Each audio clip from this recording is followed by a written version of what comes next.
Welcome to another episode of Open Comps presented to you by Carmigo, the easiest way to sell your car on the internet. I'm Zach. I'm Eric. Let's get into it. What are you looking at? You looking for redemption? I swear to God. You know what you're looking for? I was actually looking for that flying salamander in the sky. Bro, that was an alien.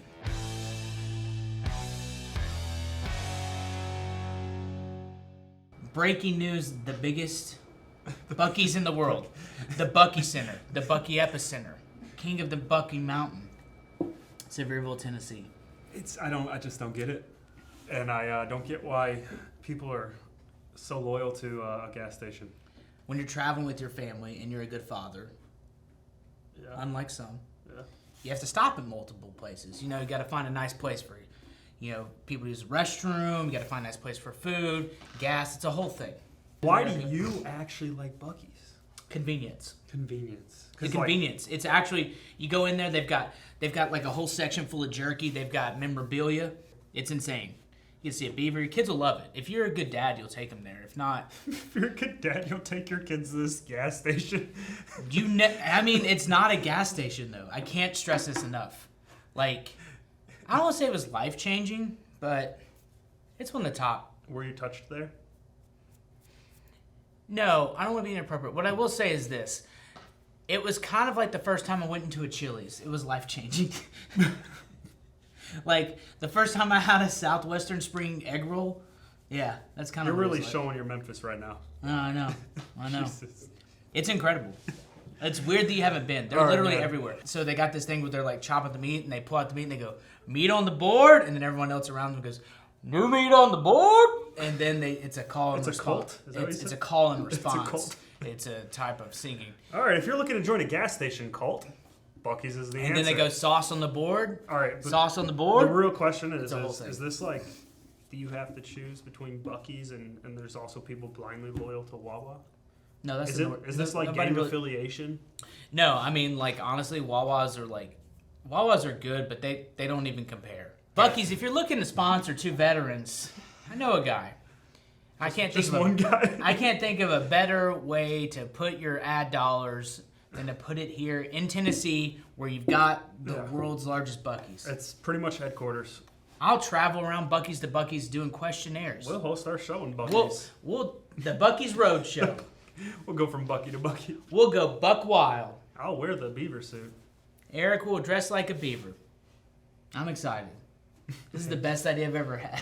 You know, the only thing more convenient and easy than going into a Buc-ee's and getting your beef jerky right next to your gummies? What is it? Carmigo. I couldn't agree more. Carmigo helps you sell your car from your phone, and for a limited time, they're going to waive their $350 sell fee for Open Comms listeners. That's a $350 discount exclusively for our listeners. Yeah. Use your phone to complete a virtual inspection of your car in less than 10 minutes. Then they'll generate a listing and share it with used car dealerships around the country. Most Carmigo's sellers get multiple offers in a day without having to shop for dealerships. You know what they do? They find the buyers. They handle the paperwork. You'll get confused by it. It's such a big thing. State to state, car to car. You don't have time for that. I ain't got time for paperwork. The title transfer and pay off any loans that you've got before depositing the profit directly into your account. And for our listeners, they're doing all of that for free. That's actually really important because if you've ever tried to pay off a car that you have money on, that's a headache. It is a headache. You need money in pocket. You need money in your pocket. All you got to do is just follow the link in the description to begin your car's virtual inspection and claim your 100% discount. It's easy, it's fast, and for a limited time, it's free for listeners of Open Comms. You might as well try. It's literally free. It's literally free, and let's get back to the show. The Marine Corps is currently without a confirmed leader for the first time in 164 years. To be fair, not their fault. Yes, it is not their fault. I have many, many thoughts on that. Background on it, right, is Senator Tommy Tuberville. Tuberville. Tommy Tuberville. It's not Tuberville. He's from Alabama, so it's like Tuberville. Tuberville. Alabama. Don't do that. Don't appropriate my culture. Don't do that. I literally, you know what I thought for a second? I don't like him. He's pissed off about abortions, and so he's blocking You're really trying to get this episode taken down. Huh? Yeah, this episode's going to get taken down. Yeah. He's blocking all military troop movements because for some reason those fall under the same bill. Go figure. All that to say now, Marine Corps and I believe the Army in the next couple weeks. Everybody, actually. And Air Force are all going to be without top leadership because generals cannot assume their next position. And so people are falling out of command because their command time is up. But there is no one to report as a replacement until he decides he's cool and wants to allow troops to move again.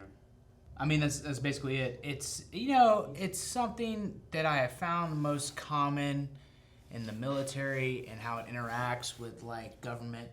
It seems to be that we're often used for political ideologies and less is concerned about our well-being. Like a pawn? Some would call that. Like we're being used as pawns? Yeah, I haven't read the bill. I don't know a lot about it. I do know bills in general make me uneasy because bills are like a 7-layer dip. You probably need 1 layer, but there's 7. I don't really tie myself to one political ideology one way or the other. I firmly am against the fact that there's this bill that's so layered that it's tied with like military promotions, travel funding, and then like the expense of abortions as it pertains to military members. I don't like that the most. But I'm dumb. Like I still don't understand why a flat tax doesn't work. But look, I'm not an accountant, but yeah, I like that's my like number one issue with it. So then what happens, right? So the military is often used as this drum that people beat to show like the depths of failures in our government, right? We're only used to show the downfall of things that aren't working. We're never empowered or helped to really use beyond that. We're really just props in the background of political campaigns.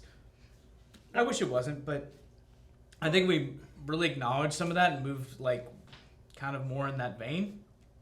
We would be treated differently as opposed to like, the way it is now. I don't think people take us seriously because there's no point in taking us seriously because we don't take ourselves seriously. Yeah. I mean, I think it's more without a direct and imminent threat.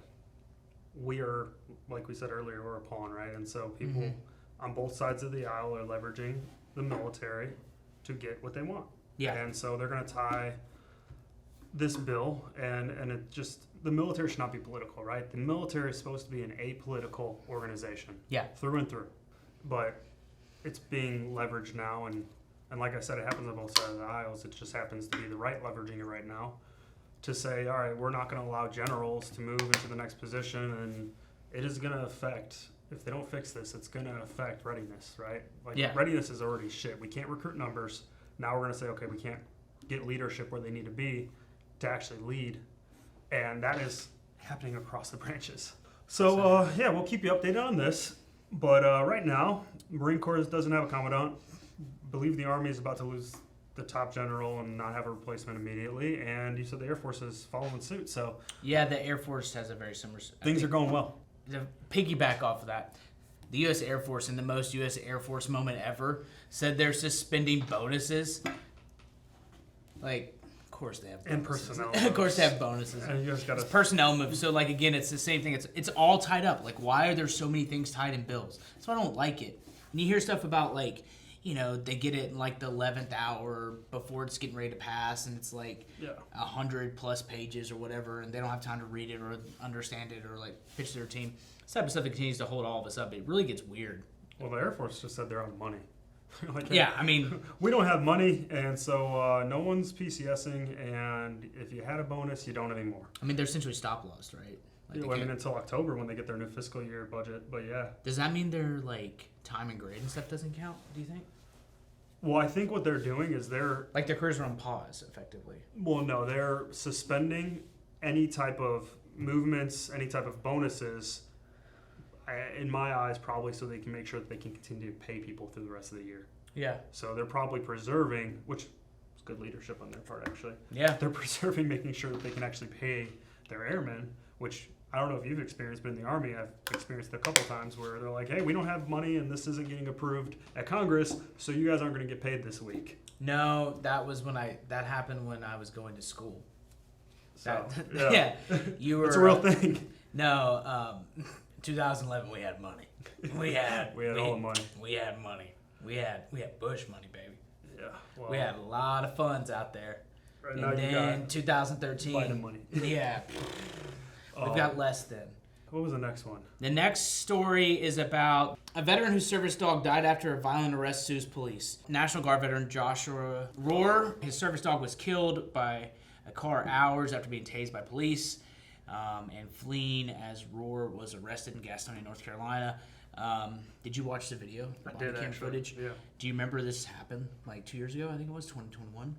No, this is the first I've seen this. I remember watching it then. So like, this is a multi-layered story. I'm very briefly gonna try and talk about it. I mean, so it's a National Guard veteran. He was somewhere in Iraq, Tikrit, I think. I don't know. I didn't go to Iraq.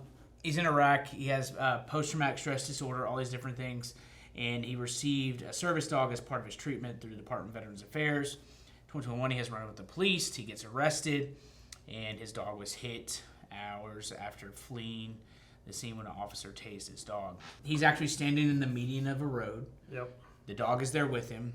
I mean, we can pull up the footage. I was going to say, the body cam footage, I watched, I mean, it's like 45 minutes, and I skimmed that whole thing and stopped anytime anything happened, but I will say they did a good job of providing context, background. They showed multiple stops, not just the one where it happened, of the one... The first thing they did is they move him out of the median. Multiple times. Yeah. It shows that he actually was originally pulled over multiple times. Yes. By someone with the police force. Yes.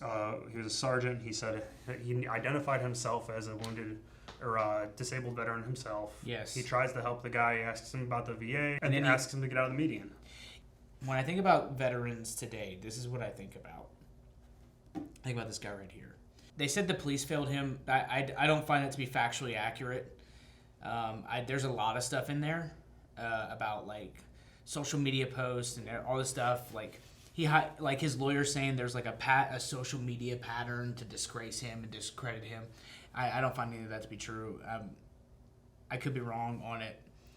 What seems to be happening to me is there's someone who is obviously in, I don't know if crisis is the right word, but he is not in a good place and is desperate for help. And the police are trying to do the best they can. But the reality of it is police work today. This is someone who's, prior to all this, I did work in healthcare for a decade, doing various different stuff, working with law enforcement, working in healthcare, as doing physical security operations, in particular, like working with like mental health and substance abuse patients. It's very, very hard work. And like my heart kind of goes out to everyone involved because like, I mean, he's literally panhandling and like they're just trying to like help him because he's the system. This is long before he's failed by the Gastonia PD. He was failed by the VA first. And sadly, the only people who made, this tale of woe will likely be made whole with the lawyers. I hope that's not the case, but I mean, the reality of, I didn't see anything like egregious by the police officers. It's a chaotic situation, at all. Like they're literally standing in the middle of the road. He's not responding to any type of direction. They're trying to do the best they can. On top of, there's a dog there. This is what I think about too when people are like, "Oh yeah, the Marine Corps doesn't have a commandant, Air Force isn't happening."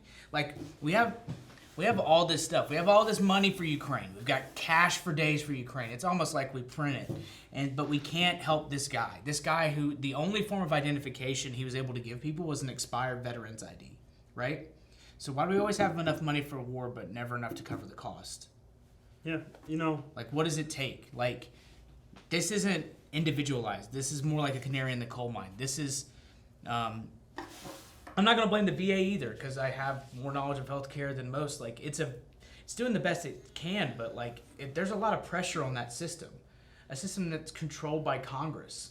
They have to make decisions of funding and like try and like activate and stuff, and it takes forever to really like institute change. And so I don't know, it's just kind of a bummer, but I really didn't even want to talk about this, but I feel like there are these things where like they do have to be highlighted because this is a reality for a lot of people. I don't disagree. not knowing his situation, not knowing him, it still also highlights that we have to help ourselves. For me, it's like he's standing out there. Yeah. That original sergeant went out. They showed multiple times of him stopping, trying to help him, telling him not to stand in that median. The exact same. They median. begged him. Yeah, he kept stepping into traffic. Don't stand in that median. He said, Please. "Okay, have you gone to the VA for help?" He's like, Yeah. "Oh, I just went to do this. Yeah. I'm rated too high as far as disability, so they won't let me get VA housing." Which isn't true. That's not how VA housing works. And then exactly. Look, that doesn't happen. Nobody's rated too high for anything. Yeah. They don't go. Why? How does that even make sense? Like you have access to everything, and they're like, "But this, you're too high. Like you're too evolved." It doesn't work like that.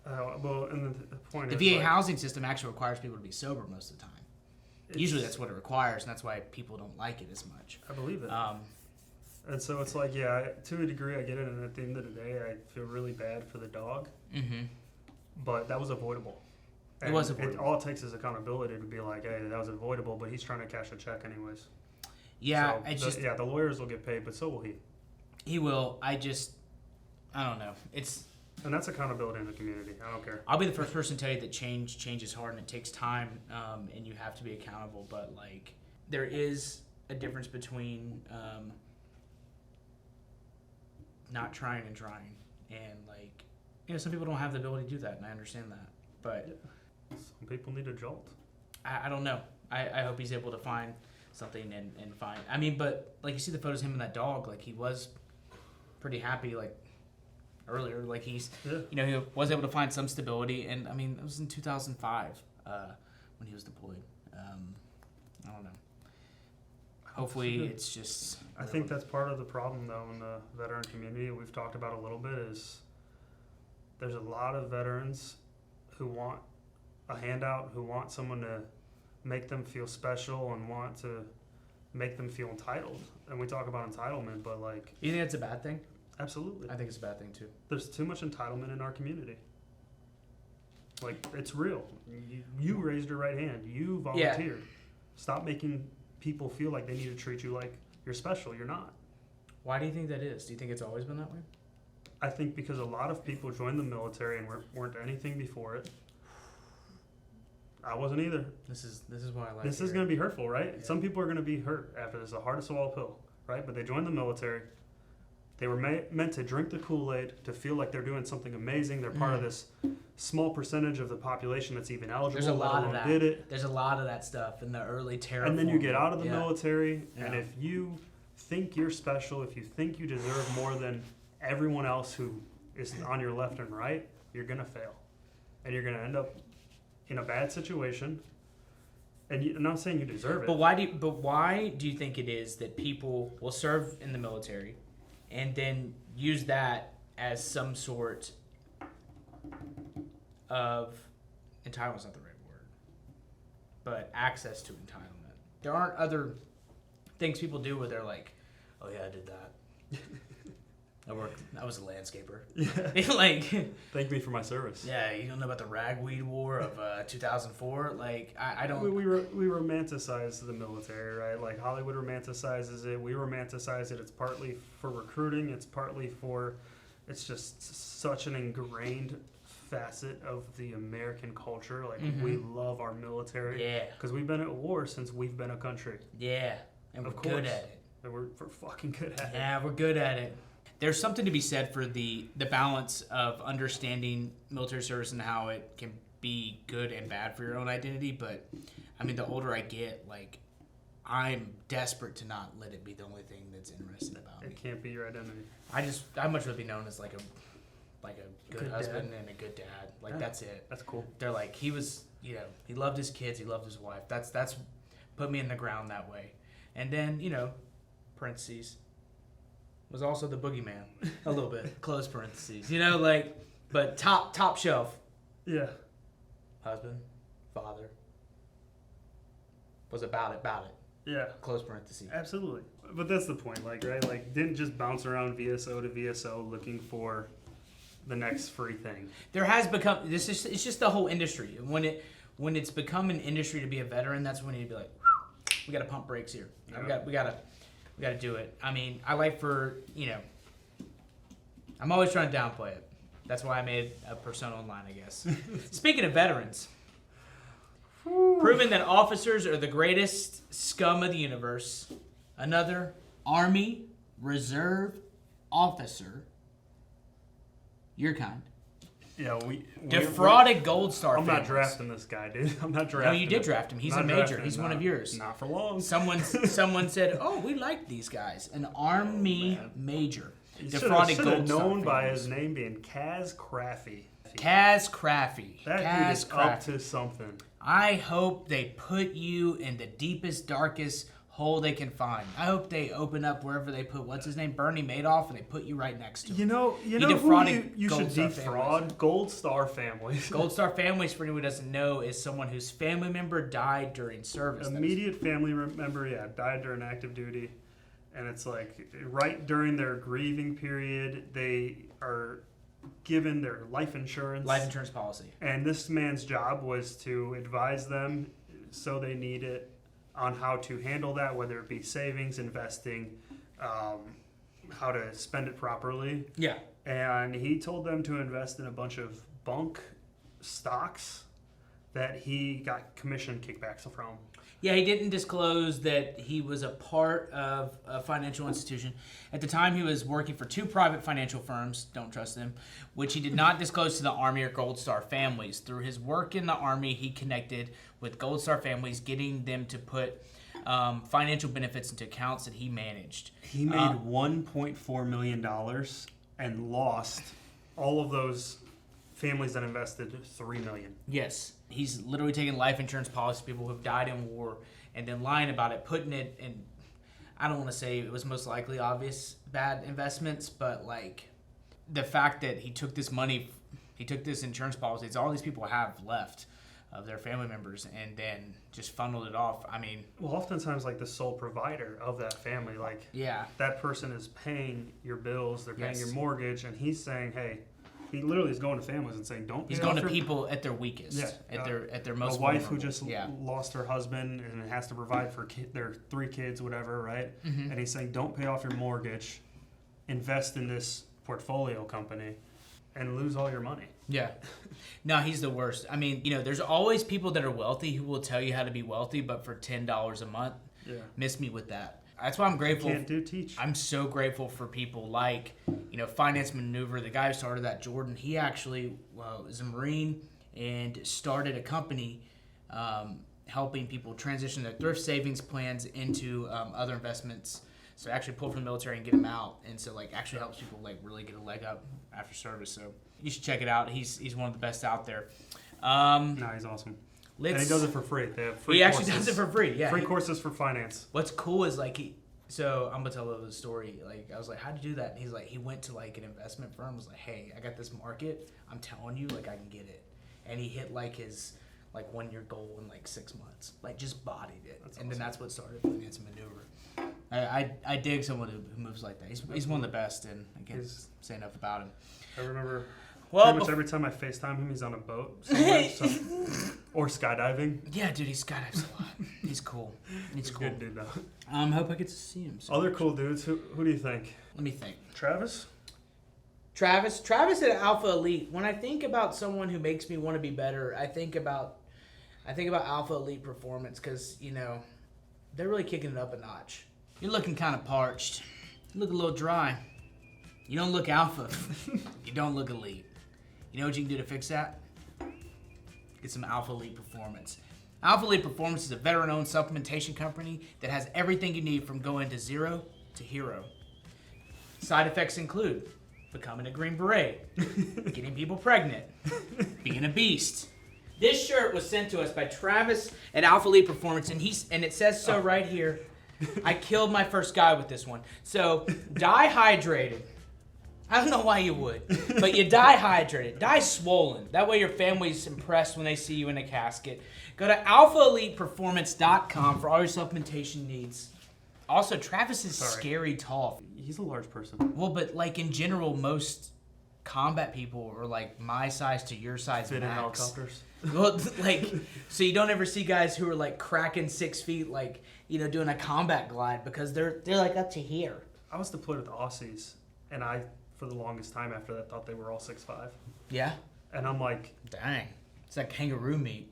Are you guys finally? I mean, it was like a month into an op, and I'm like, yeah. Are you guys all just this fucking tall? Yeah, bro. When you eat something when you eat an animal that looks like this, bro, when you eat that's tread. that real HGH. But that's straight to the dome. He did tell me, he's like, no, we don't deploy as much as you guys. It's really hard to get a deployment. Yeah. So they only give it to the most fit and like elite in our army. Yeah. And so they just only send their 6'5" guys to deploy. That's what I found out. They got dudes on deck with wallabies in their mouth, just like waiting to get after it. That one dude who's like 6'2" is just not good enough. Yeah, one day, mate, I'll get out there, you know? Until then, I'm out here chewing on a wallaby. That's pretty good, Australia. That's a good freaking accent. Yeah. I feel like they have to fight them. That's like part of their training. Yeah, I gave him a good rap on the beak. That's the final deployment check. Yeah. All right, in other news, someone crashed in a Humvee into the headquarters at Fort Stewart. I can't do it. Yeah, I can't wait to figure out. Social media is going to tell us. But what happened as far as I just saw pictures of a Humvee in like the middle of the headquarters. Absolutely no story around it. Oh, there's a story. I mean, they said that on social media, some folks said that they saw someone with shoes and a tank top and shorts running away. I sent Sea-Dog. I sent Sea-Dog a photo, man. I had to call you and make sure it wasn't you. No, it wasn't me. They'll know. I heard chubbies and a tank top, and I was like, fuck, Zach. Bro, yeah, that is how I be moving. I do move like that. Little known fact, Humvees don't have what, Eric? Keys. Why is that? Because when you're in the shit, you don't want to be looking for your keys. It's a logistics nightmare. Like, I want to know how far the military made it before, like, some guy was like, yeah. Do we need them? Like, hey, we're getting I have so many keys.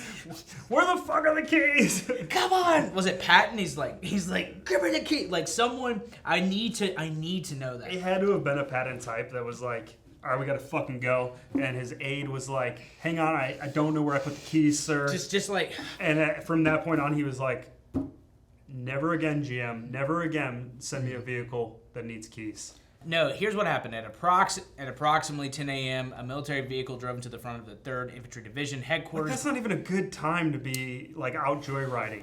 I mean, somebody was. There's no story there. There's no injuries as a result of the incident. I did send Charlie a photo, and this guy is in a tank top, flip-flops, getting handcuffed, walked out. Some people said it was a homeless person. I don't know. I personally like the idea that someone, like, walked onto the base or just like got in the back of I don't think it was a homeless person because they wouldn't like crash into like the headquarters. It's someone with like intent and knowledge, a little bit tradecraft. I just thought maybe someone fell asleep. No, bro. They got in the Humvee. They were aiming. They got in the Humvee and it wasn't an accident. I was on Twitter, as a man in his 30s does. You're the last person on Twitter with Elon? Bro, nobody cares about threads. It's not important. There was an article I found. NBC said fitness is far-right ideology. The far-right's obsession with fitness is going digital. It appears the far-right has taken advantage of the pandemic at-home fitness trends to expand its decade-plus radicalization of physical martial arts, aka MMA, and combat sports. What? First off, I feel like we're going to blame Joe Rogan for this. He reshared it, so it got a lot of traction. Here's the thing. As two practitioners of the jiu-jitsu arts, I can tell you can't really get that good doing it stay at home because you have to actually roll with other people. This is great. I love this. I love that. Physical fitness has always been central to the far right. In Mein Kampf, Hitler fixated on boxing and jiu-jitsu. It's Hitler's fault. None of that's true. None of that's like, why would none of that's even close to true. You learn something new every day. I don't understand how fitness has become politicized. I don't know why this article is resurfaced, but resurface isn't the word. Published. I don't know how it was ever published. I don't know how it was ever published. I don't know how it's valid and relevant again. I just don't understand, and I think it should be killed. That's probably a far right concept, but kill the article and get rid of it. I mean, I've published on different outlets before, Huffington Post, Fox News, New York Times. I mean, I can tell you that to like get to the point where you hit like send, there's various levels of editing that have gone into it. I just love that people are like, yeah, this is a good one. Like, this will definitely... It made it through every hierarchy of... Dude, no one was like, wait, none of this makes sense. This isn't real. How are we going to have people take us... Like, no, this is it. You know what they said? They said, this is going to get clicks. Yeah, for sure. But at the cost of what? This is the greater issue, is that there's no credibility associated with the organization anymore. No. Because you linked fitness to extremism. To Nazis. Yeah. Again, it's wild they were able to even publish that photo. You know, well, apparently Nazis invented Brazilian Jiu-Jitsu and fitness in general. I mean, is that what Mein Kampf's about? Yeah, it's a fitness journal. It's a fitness journal? Fitness journal. Yeah, I don't know. I do know it's clickbaity. I do know stuff like this happens, but like, what's been funny is to notice that like we're in a place now where news outlets are like, I don't know, just whatever. Just post it. So, you didn't talk about aliens this episode. Do you have any news on the alien front for me, or? That's all for us here today at Open Comms. I'm Zach. This is Eric. Our comms are open, but his mind is closed. As always, thank you to our sponsor, Carmigo and Alpha Elite Performance. I'm awake while he's asleep. Later.